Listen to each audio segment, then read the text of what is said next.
I'm Cheryl. And I'm Naima. We're three Black moms.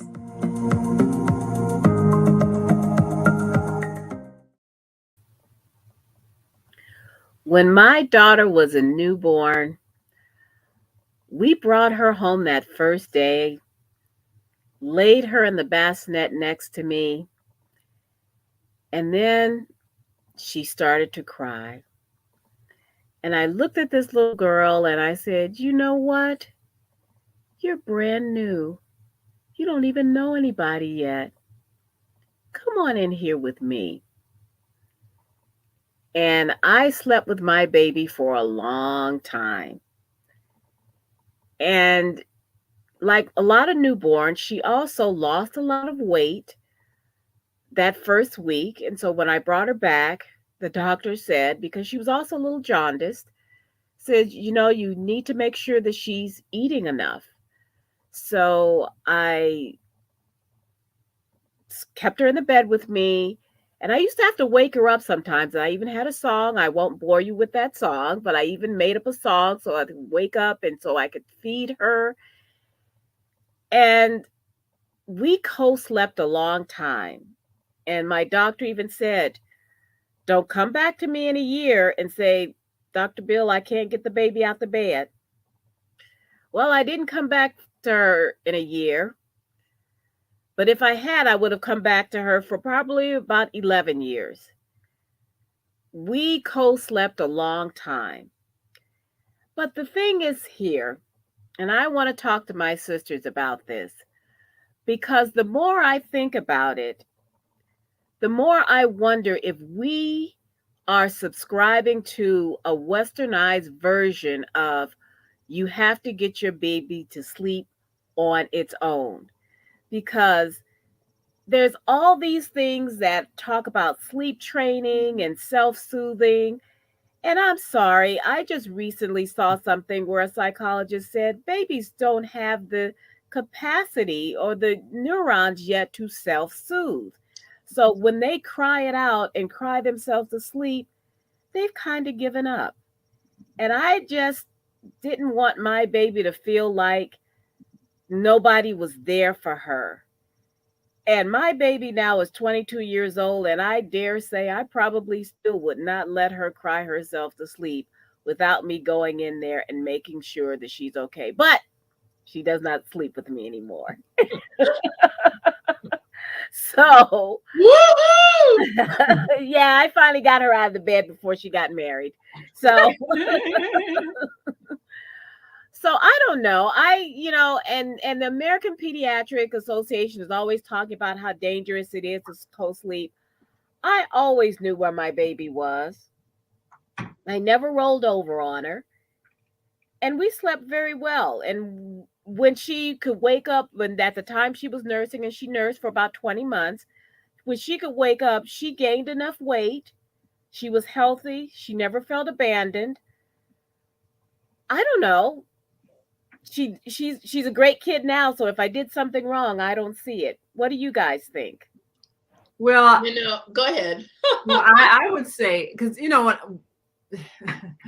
my husband was kind of old school, and he would always tell this story about how he had an aunt that rolled over on one of her babies and almost suffocated them or something, because he was nervous when I would put Zakia in the bed with us. But for me, it just made sense, because number one, I was nursing, and number two, I wasn't getting up in the middle of the night every night, all night. I'm not doing that. Hey, here it is. When you're hungry, hey, go ahead, go for it.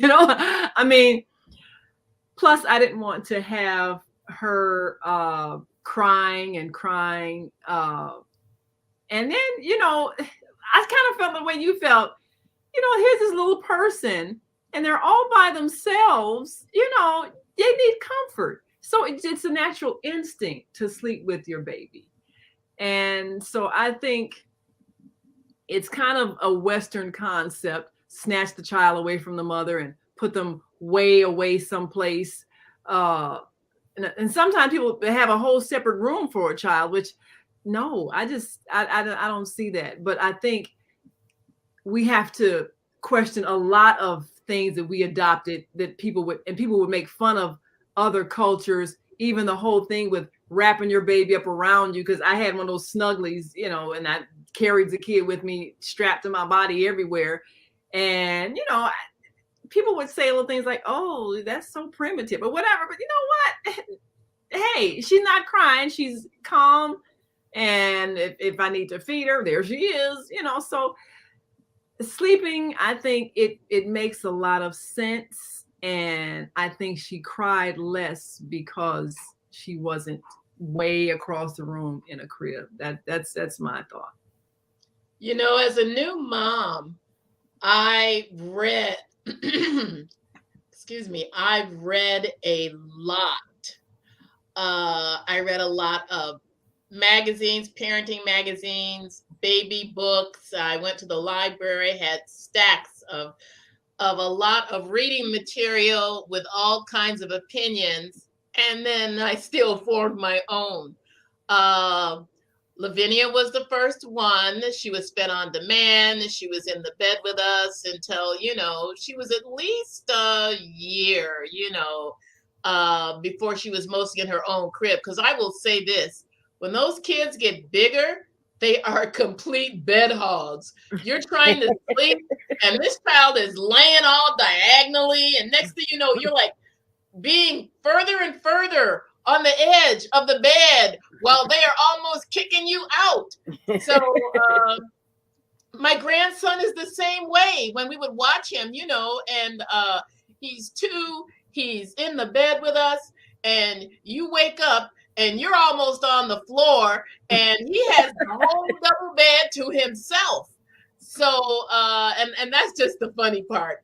But that whole thing of letting the baby cry, that's no good.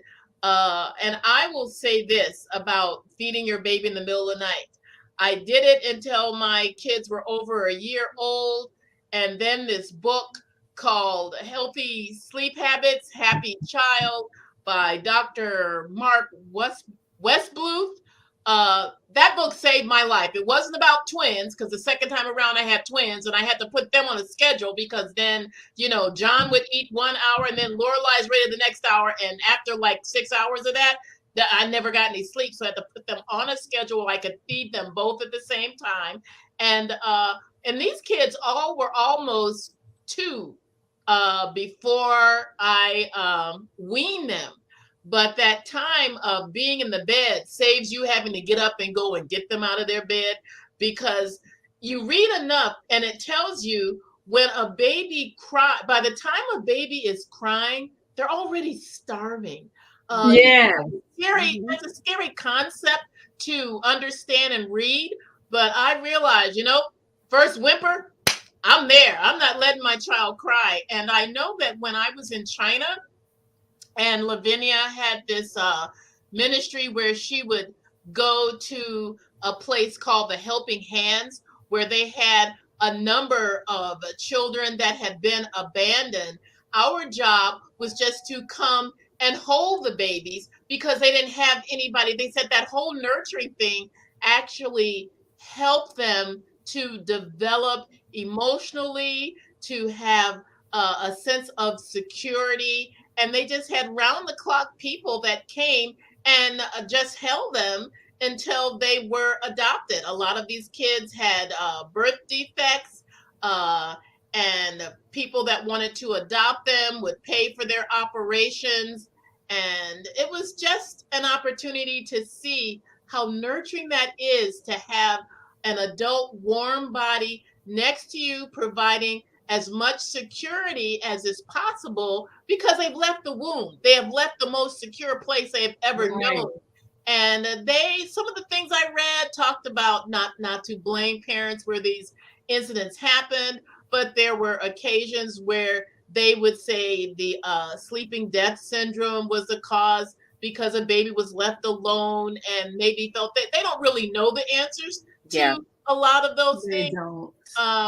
And so you don't want to put guilt on a parent whose child passed away. Infant death syndrome, yeah. But I feel that whole nurturing aspect, it goes by really fast.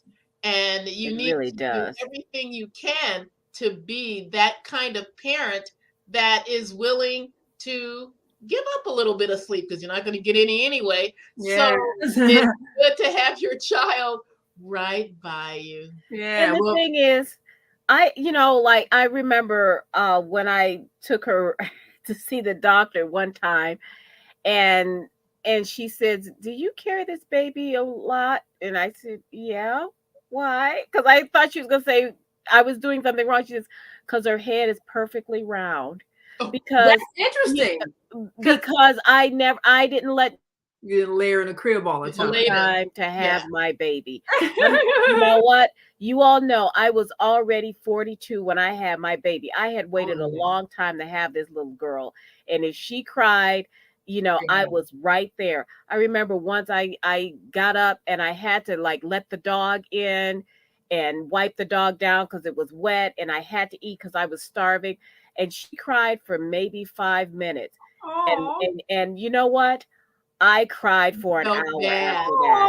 Yeah. Oh. Poor I was thing. That little devastated. piteous You cry. because I could, but I was Did like, you really feel bad when you can't comfort them? Something because happens because when I they couldn't cry. get It's there so fast enough, sad.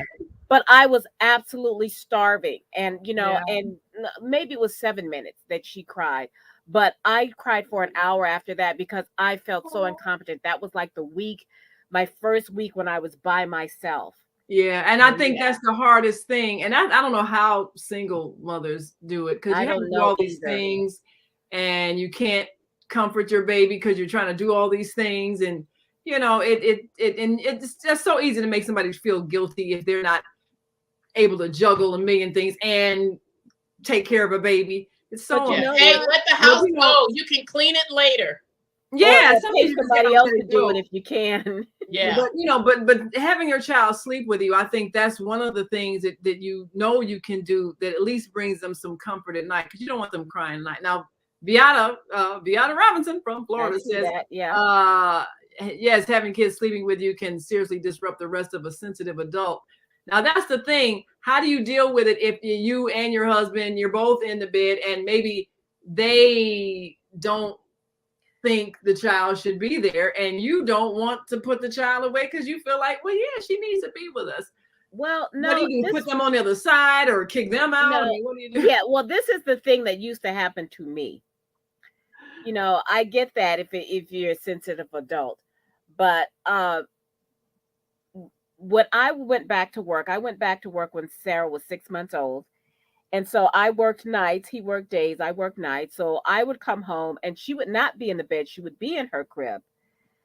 And I would wake up. So I would get in the bed and she would wake up around 6 months. They're still waking and that kind of stuff. They're not sleeping through the night. She'd wake up and she'd cry. He would get up, put her in the bed with me because he needed his sleep. And then he would go into the other room because we had another bedroom, and he would go in there and sleep. So Mhm. it always ended up in the bed together. And on the nights that I was home, she just ended up there. And it was just like eventually she was gonna wake up and come in with us. And we did all kinds of stuff by the time she was 4, and we tried to bribe her and everything else.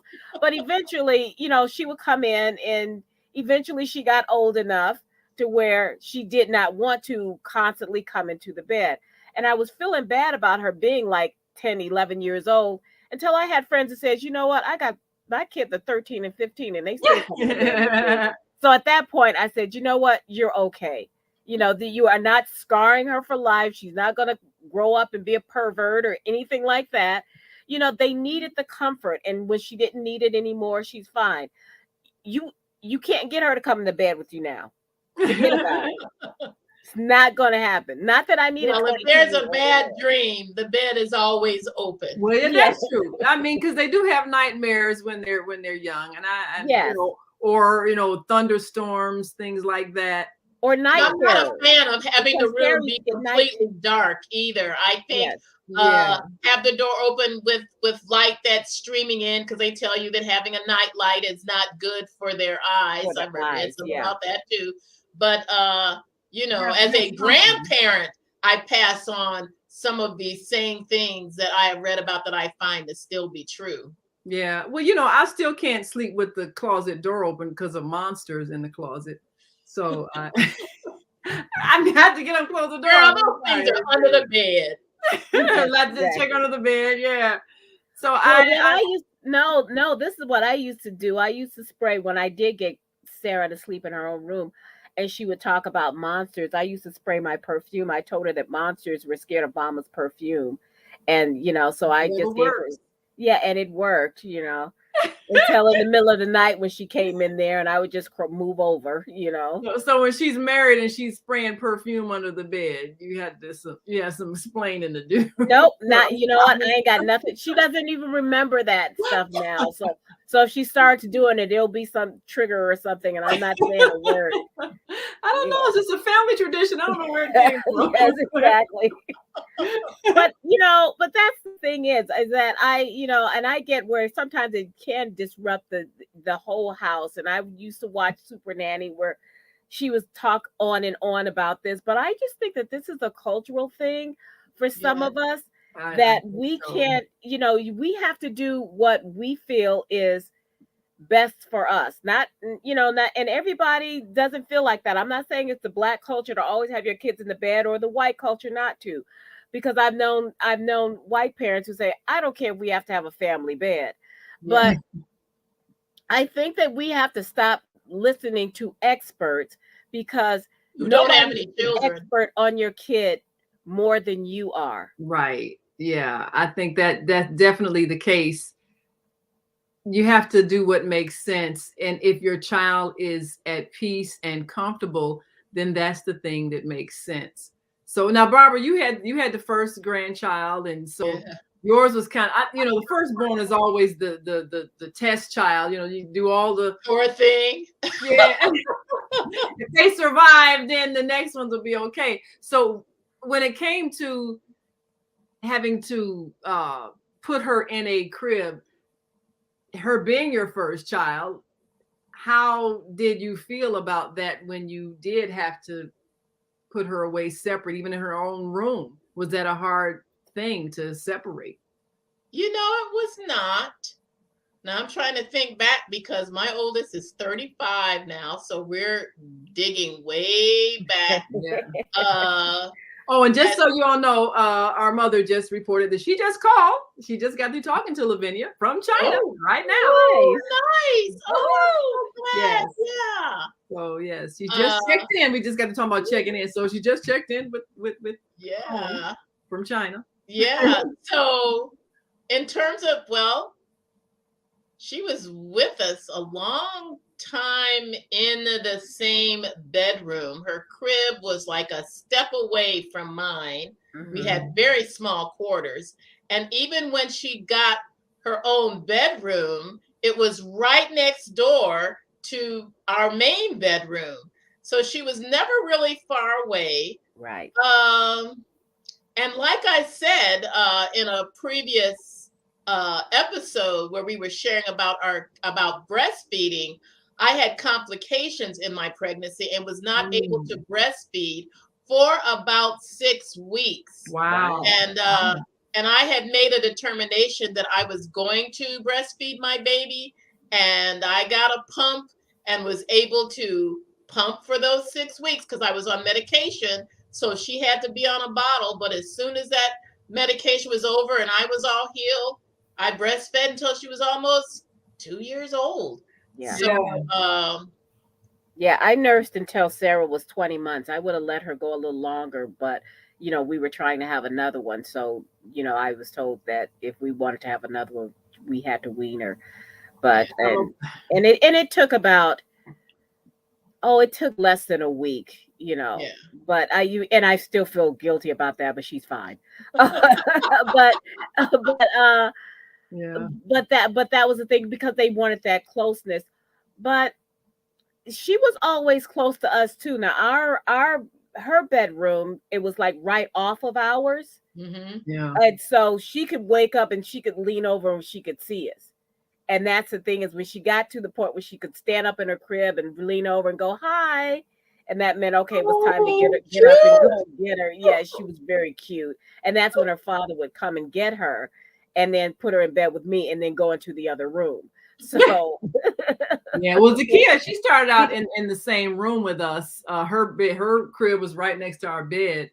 But half the time, like if she cried at night, I'd get up and get her and put her in the bed. I never put her back, because I'm like, okay, why? yeah. To get her again. I used to get really angry when my husband, he would be sleeping all soundly and everything, and she's crying, and that little sound. I mean, and it sounds like the loudest thing in the world. And I'm thinking, this man is faking like he can't hear this baby cry. I used to really get agitated because I thought for sure, he's faking because he don't want to get up and get her. But then I read years and years later that a mother's ear is actually tuned to the pitch of a child and a father's ear is not. So they really, And you have a physiological response. yeah, and because Sean your would be milk just like, starts everything, Because I remember one time he asked, well, when can we let her cry? I says, when she's 18 and out of the house. Right, that's it. And even then I might have to go get her. And but let me tell you something. Let me tell you something else. I don't care what you read. When I was working at the Globe and I would talk to those older guys because I was there and I was pregnant, and so they were sharing all the stuff. They would say, "Oh yeah, I heard the baby cry." I would just pretend like I was asleep, so I didn't have to get up. So there was some faking. So there was some faking there. Yeah, they hear it just fine. They just don't want to get up. Later, your turn to get the baby. Yeah, no. That's one thing though. If you're doing formula, then anybody can get up. But if you're breastfeeding, only you. Unless it was Eric's turn to get the baby, he would get up, get the baby, or get the babies and bring them to me. Yeah. Yeah. But I remember you saying he was grouchier with the twins. He was. Oh my goodness. Because you really get a lot less sleep. That tail about twice as hard. That's not true. It is 4 times as hard. Yeah. I can imagine. I can definitely imagine. Because I mean, Barbara used to amaze me, juggling 2 babies and trying to do the whole. And we were part of one of those twin support groups that we would go and we'd ply them with all these questions. And I remember one of the first questions I asked was, so when did you get their baby books done? And they all would laugh, these people with twins and triplets and quadruples. Oh yeah, when they grew up, we gave them their baby books. Well, guess what? I have done the same thing. I got up to like 3 years old, and that was it. Oh. Yeah, well, don't feel too bad because I only had 1, and I only got up to about, I don't know, maybe 2 or 3. You know what? We didn't have a camera at that time, so I know I have different mementos, but I don't have a whole lot of photos. So Zakia's been asking me, well, where are my baby photos? How come you aren't taking any pictures? I said, well, ask your Aunt Barbara and your Aunt Cheryl. They took Yeah. You probably have lots of it. I know I always had some, like her first ice cream and stuff like that. Yeah, so you'll have to give her those photos. Yes. Yeah, she's feeling like we didn't capture her youth. Yes. But I really think that we have to re-educate mothers who might still be hearing some of that old school thinking of, you have to let them cry, you have to let them exercise their lungs. It's good for them. They'll be spoiled. I find spoiled babies are love babies. You cannot spoil a baby. You can spoil a baby. You can spoil a baby. And what I find that people who are more secure emotionally are the ones who were nurtured as babies. They were breastfed. They were cuddled when they cried. They spent time. Their parents picked them up and held them. Yeah. The people who I have observed are most insecure emotionally are the ones who were weaned too early, whose parents put them away in a crib or a playpen, didn't pick them up, didn't hug them. Those are the people that spend a lifetime trying to find the comfort that they didn't get in infancy. And they look for it in a bottle or, in whatever they put up their nose or whatever they smoke. I mean, they're looking for bad relationships. Yeah. Yes, bad relationships. I mean, oh my goodness, I didn't there's have something a neurological about the that. video was over a year old. We didn't even go out. We were so funny. Oh, well, we got to go You out only parents because always you all helped me. I remember, you all helped me, you all and you came, do need help. and so that we Yeah. could go out to dinner once. Yeah, yeah. I mean, you do have to have that. I think I Support. told you all that story about when me and Zakia and Sultan, we went out to dinner, and she was real young, like 18 months or 2 years, something like that, and she had this favorite doll. And Zakia was always very expressive. Her facial expressions just said everything. So I mean, she brought the doll with her, her favorite little friend, and we sat at the table at this restaurant, and the waitress said, "Oh, well, we can get you a one of those booster chairs for your daughter." And so, yeah, okay, give us the booster chair. So you had to put the big booster chair in the chair so they can sit up. And so Zakia goes, "We need one for my friend." And so Tom looks at her like, dolls don't eat. That's silly. And Zakia gave him this look like, you better play along. So he looked, she turned to the waitress like, we need another booster chair. Yes, exactly. The waitress, she was good natured They about don't it. mind. She bought a booster Yeah. chair, and we got ready to order. And so Tom said, I don't care what she said. I ain't ordering a plate for that doll.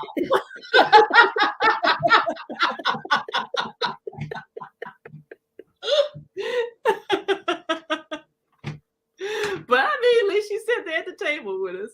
But the kid was always so expressive. Her face said so much. And she looked at him like, you better play along. Yeah.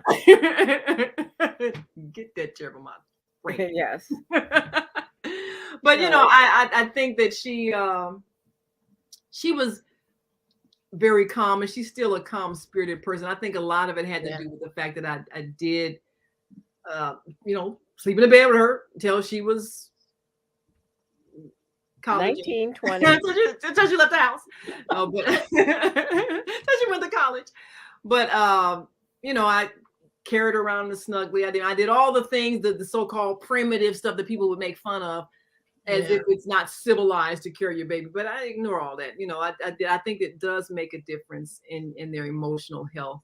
And these things change, because when we were young, people used to say that formula was better than breast milk.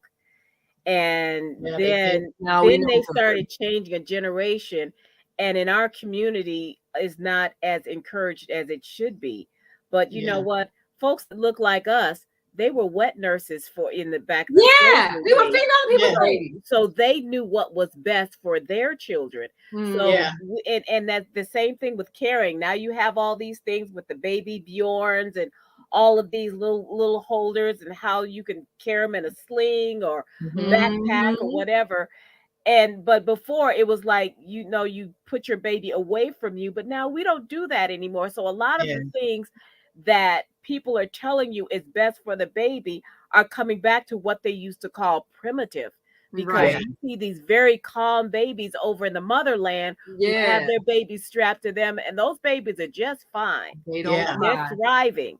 And I will say this thing about the baby slings, to do your research on them, because some of them are not safe for certain ages. There's certain ones that baby is not old enough to actually be in different kinds of slings, and they aren't able to breathe. So it's good to know the brand, the type, and the age of the baby to be fitted for a particular type of sling. Especially, if their head needs to be supported, up, because you wear them in the front when they're really small like that, but they have to be facing inward, so that they can, so they can be supportive. Now, when I went back to dance, I used to have a backpack, and I used to strap her to my back, and I would dance that way, because when I put her in the front, she would lean over because she would hear the sound, because I'm a tap dancer. So she would lean over and she would look for that. So I started putting her on my back, and somebody says, "Oh, her head's gonna fall off," but she would fall asleep while I was dancing. Oh, well, that sounds like fun. So because the rocking motion. Yeah, well, that's good. Well, we've got to go, and we certainly do appreciate all of you all who have listened in. And remember, if you have a child that is still in the crib and they cry, and you're breastfeeding, it's okay if you keep them in the bed with you. You won't roll over and crush them. Just You know where make your baby sure, is. yes, just make sure you don't just let them cry and cry and cry. Yeah. They're saying, I need comfort. Well, we got to go. We want you all to join us again next week here on Three Black Moms. And make sure you subscribe to our YouTube channel and like us on Facebook, Three Black Moms. I'm Naima. I'm Cheryl. I'm Barbara. We are Three Black Moms. Bye-bye. Bye.